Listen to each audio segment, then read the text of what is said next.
ছাত্রছাত্রীবৃন্দ,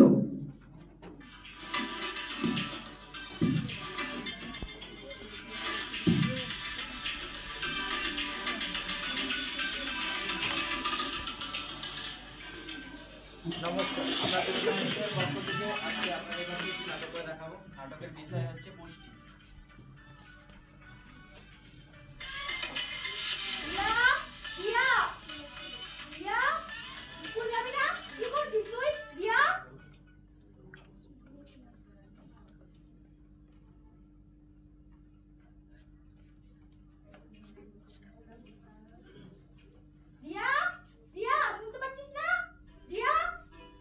রিয়া, তোর মা ডাকছে।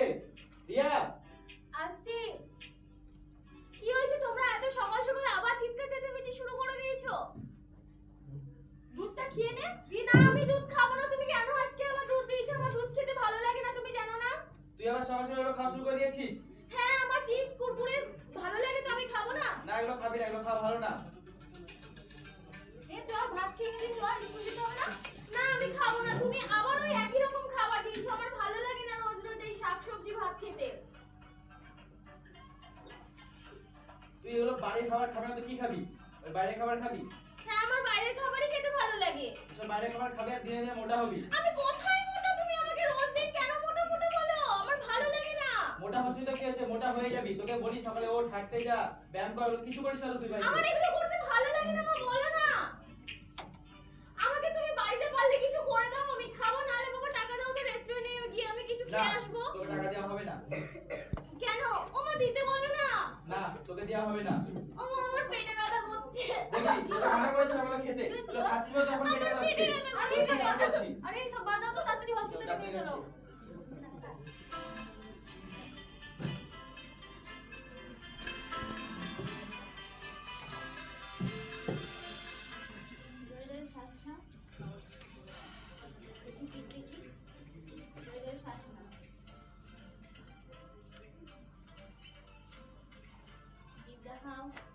সেরকম কোনো সমস্যা নেই।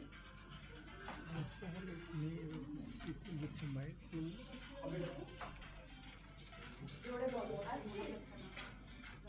হ্যাঁ, আসছি। হ্যাঁ, আসে। কিন্তু আমাদের মেয়ে রিয়া সকাল থেকে পেটে ব্যথা করছে। নাম্বার আছে? জোরে শ্বাস নাও।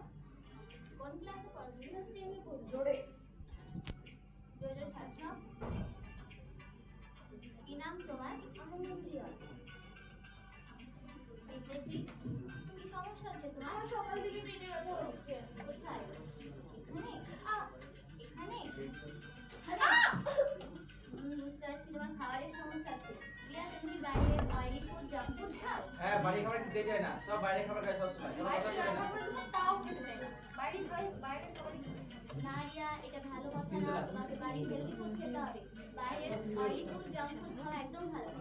এই দেখতে পাচ্ছেন এখানে সব হেলদি হেলদি ফুড আছে, আয়রন ভিটামিন যুক্ত, এইসব খাবার তোমাকে খেতে হবে। যেহেতু তোমার এখন বয়স সন্ধি চলছে, তোমাকে এখন পুষ্টিকর খাবার খেতে হবে, বুঝতে পেরেছো? আর তুমি সবসময় বাড়িতে হেলদি ফুড খাবা, বাইরের ফাস্ট ফুড অ্যাভয়েড করবা, এবং হেলদি ফুড খাওয়ার সঙ্গে সঙ্গে তুমি নিয়মিত শরীরচর্চা করবা, এবং চেষ্টা করবা সবসময় ঢাকা খাবার খেতে এবং হাত মুখ দিয়ে খাবার খেতে। চিন্তার কোনো বিষয় নেই। ওষুধটা দিবেন টাইম টু টাইম।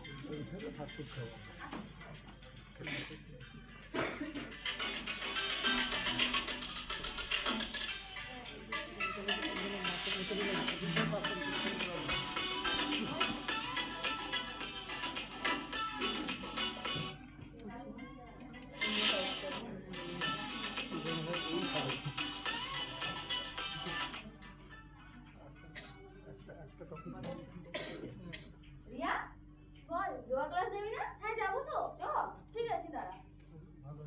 চল। আসছি স্যার। হ্যাঁ, আসো। চলো শুরু করা যাক।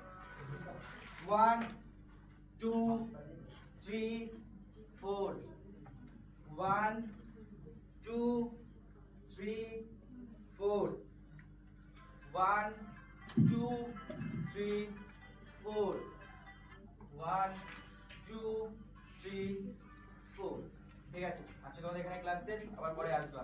আর প্রতিদিন রেগুলার প্র্যাকটিস করো বাড়িতে। Okay sir.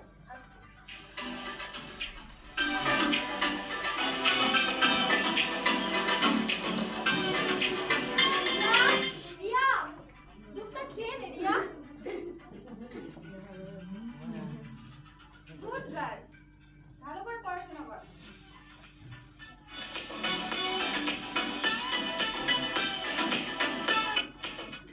নমস্কার, এখন এখানে একটি পুষ্টি সংক্রান্ত আলোচনা করবেন ডক্টর বর্ষা। নমস্কার, আমি হচ্ছি ডক্টর বর্ষা। আজ আমি আপনাদের সাথে পুষ্টি সংক্রান্ত বিষয় নিয়ে কিছু আলোচনা করতে চাই। আপনারা তো দেখতেই পাচ্ছেন বাইরে আজকাল কত ধরনের জাঙ্ক ফুড, অয়েলি ফুড তৈরি হচ্ছে এবং সেই খাবারগুলো মানুষের খুব মুখরোচক হয়ে উঠেছে। বিশেষ করে বাচ্চারা, তারা জাঙ্ক ফুড, অয়েলি ফুড খাওয়ার চক্করে বাড়ির হেলদি ফুড খেতেই চায় না।